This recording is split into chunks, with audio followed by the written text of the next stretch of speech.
If you've been living in a cave for the past several months, you are surely aware that we live in very tense times in our country.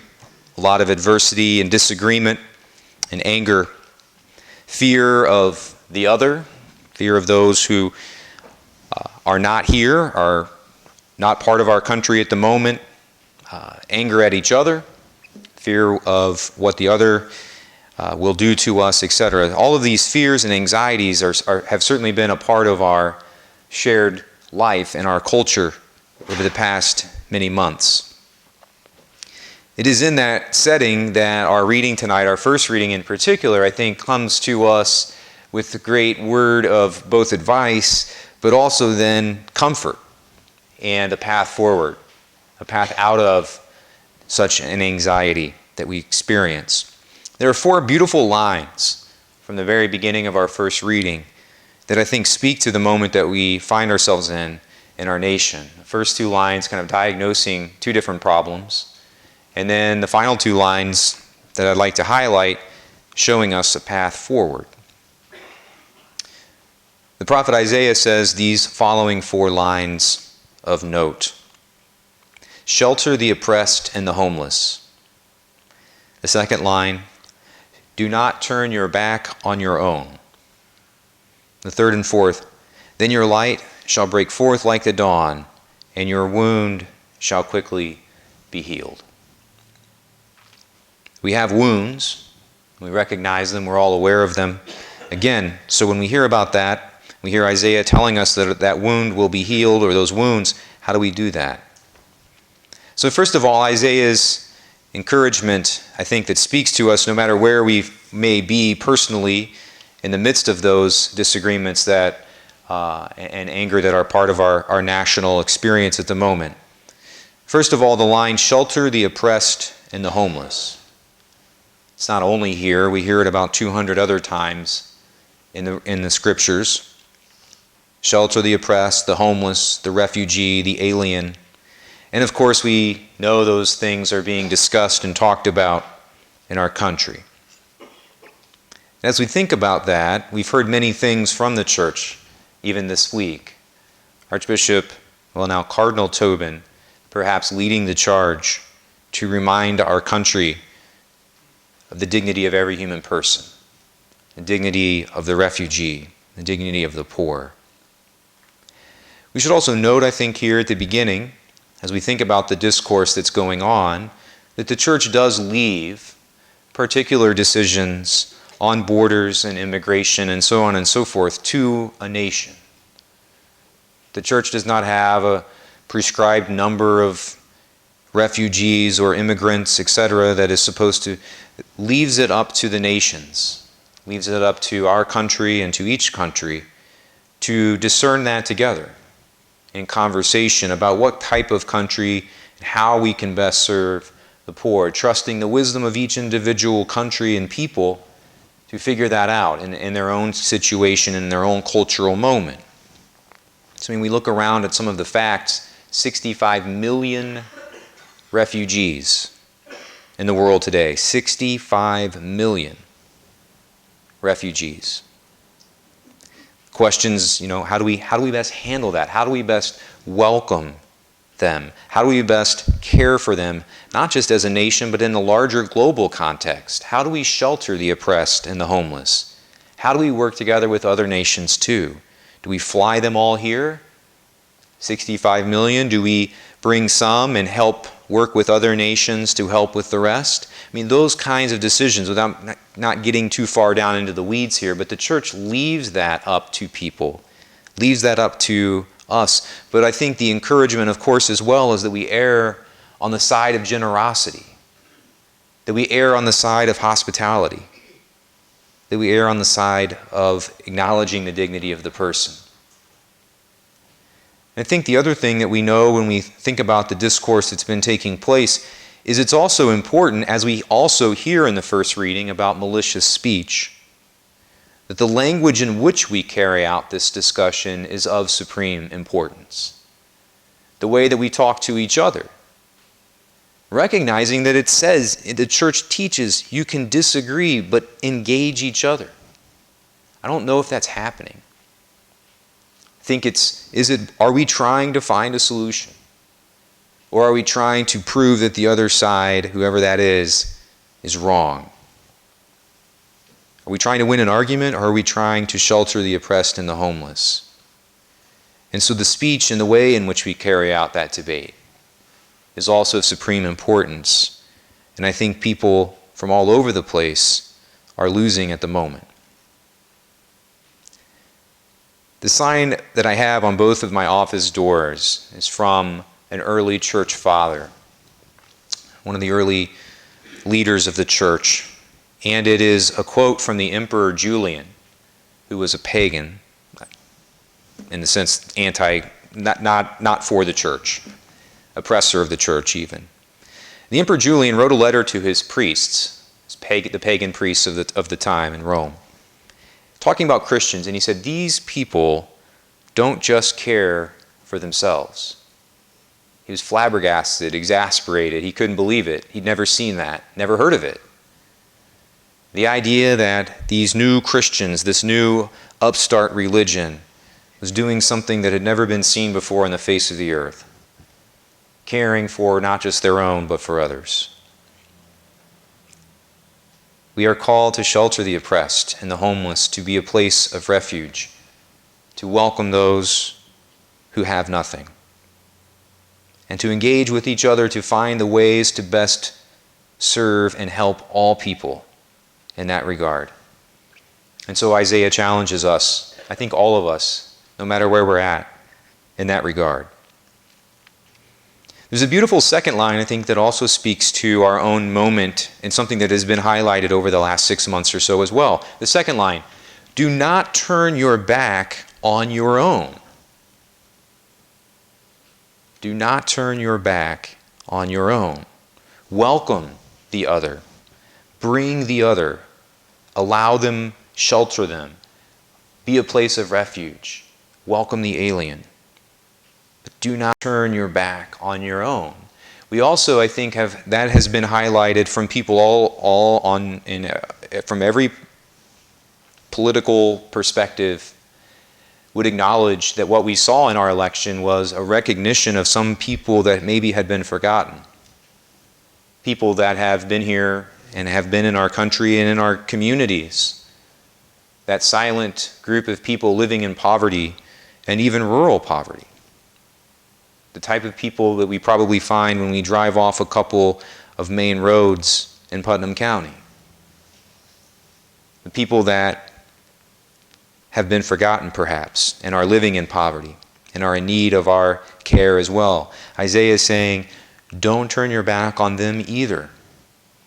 And that, I think, is also a great word of challenge to us. And I think a lot of times what I've realized, I've come a long way, I've learned a lot about this particular issue in my priesthood. Growing up in the suburbs of Indianapolis, I don't think I really recognized or realized the extent of poverty in our own country and in our own communities. And I think we bring a lot of biases and prejudices to that type of situation, which is perhaps why they were forgotten. A lot of them have been forgotten in the first place. But I think a lot of times what I've realized, and in fact working with Carl Singer, who's been involved in a particular program in our own community to help people move past that, really come to recognize with our St. Vincent de Paul societies as well, that I think we bring the bias that we think most of the poor in our own communities know what it takes to succeed, to be successful, to not be in poverty, the types of ways to navigate the culture, to navigate the system, that they know those things, but they choose poverty anyway. That they choose to be lazy. They choose to not get a job, whatever way we want to describe it, but they know the path and they choose another one. And what I've realized over and over again is that they don't know. The vast majority of people in our own communities who are living in poverty, extreme poverty at times, don't know how to get out. And I'll give you an example from my own recent experience. You may have seen in the news, in Brazil, Indiana, there was a family of 10 children and 3 of them died in a fire. trying to get out, and they were poor. They'd been coming to our food pantry for the past couple of years at Annunciation, our St. Vincent de Paul food pantry, and so we knew them, but they weren't Catholic. But they started coming to us in the midst of trying to find a way out.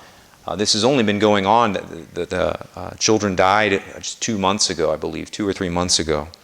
So we've been working with them because they came to us, right? They came to us, and so we've been working with them, and it was really fascinating. People have a lot of good hearts. There's a lot of great, people in the community, the larger community, wanted to do something, but here's what happened. The two funeral homes in Brazil, their basements, both basements, were filled with clothing and shoes, right, from people donating those sorts of things and household products. But the fascinating thing is what they didn't need was 2 basements full of shoes and clothing. It's not what they needed. It's what people in the community wanted to do out of a good heart. But no one met these people. No one really went to them and said, "What do you need? How can you help? How can we help you?" And so what we've been doing as our St. Vincent de Paul Society in Brazil has been working with this family, and it's been very frustrating at times because they don't know. A lot of times what the St. Vincent de Paul program that really mentors people in poverty, trying to help them out of it, what it talks about is that many of them are victims of the tyranny of the moment. A lot of the poor move just from one crisis to the next. They just try to deal with this situation that's right here in front of me. My kids are hungry. I need to get to work, etc., etc. So we had just, for one example, there was neither the husband or the wife had valid driver's license. And you and I know how to get a driver's license. We can go get that in 4 minutes. But the husband had racked up lots and lots of fines because he didn't know how to deal with it, and he just kept driving. And the cops kept pulling him over and impounding the car. So there's just lots of debt that could have been solved with a $40 license. And so we took the wife who has a learner's permit. We took her, went into the driver's license, got that all squared away, went to the license branch, etc., right? They just needed someone to walk with them. They just needed somebody to walk with them and partner with them. And so I've learned a lot in that. Learned so much. I think one of the things that I learned from this is that they came to us, first of all, because we helped them with basic needs for a long time. We helped feed them, right? They wouldn't have come to us probably if we hadn't done that. So sometimes people say, "Oh, well, that's not doing a whole lot of good." No, it is. It builds up trust. It shows that you care. But then the power of mentoring, right? The power of walking with someone and meeting them. Everybody that's talking about poverty in our country, I wonder how many of them are engaging, working with, visiting, mentoring, treating with dignity and respect, talking to the people who are actually poor. I wonder how many people who are burning things in protest have actually welcomed a refugee into their home. We have a family here at St. Paul's, the Bados, who met about 20 years ago, a family who moved here from war-torn Bosnia-Herzegovina. And they welcomed them. They didn't speak hardly any English, and the Bados have been there for them for 20 years, helping them navigate the system, finding out what they need. They had never had their marriage blessed in the Catholic Church. We just did that a couple of months ago. But they've been working with them side by side, befriending them, walking with them, welcoming them. Now, the reason we do all of these things, we get involved in whatever ways we do that. There's so many other ways. It doesn't have to be through the St. Vincent de Paul Society at St. Paul's. There's so many other ways in the community to get out and have contact with people. But the reason we do this, the reason we both welcome the stranger and we take care of our own, as Isaiah calls it, the reason we do these things is because when we do that, the last 2 things become true. Our light shall break forth like the dawn, and your wound shall quickly be healed.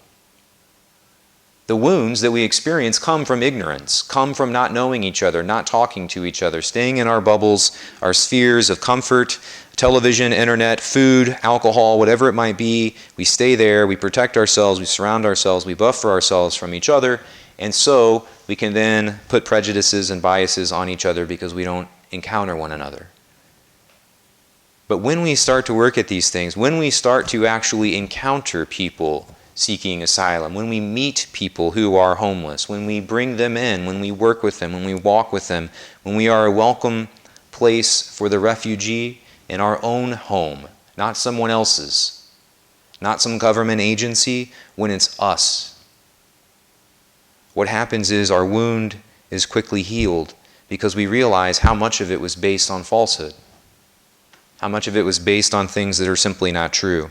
And most importantly, it says, as we hear in the gospel as well, when we do these things, our light shall break forth like the dawn. Our light literally shines forth from our nation, from our community, and people look at that and they say, that place is different in a good way. That nation is different, that parish is different, that town is different. Something is shining from there that is bringing light to other places that are in darkness. And that's awesome. That is fun to be a part of. That is the joy of the gospel, as Pope Francis calls it. It is joy to do that, and it is joy to help bring other people to that, to live in such a way that it causes other people to say, they seem to have found something. They seem to be different. They seem to be happy. When some of us were walked into the license branch, the family, it's amazing how you could see it in their faces when you said, we're here to help them do something. Like it changed everything. People looked at it, and they were just like, wow, that's different. People don't normally do that. And you could see that it spoke to the person who was working at the desk and the people that were in there as well. And so we have this beautiful opportunity, I think, to be a light to the nations, a light to the community, and a light to those around us. We pray that we may overcome our biases, overcome our prejudices, engage in civil discussions, trying to find solutions, not win an argument. And we pray and trust that when we do that, when we follow the game plan that Isaiah lays before us, that our light indeed will break forth like the dawn, and the wounds of our nation will quickly be healed.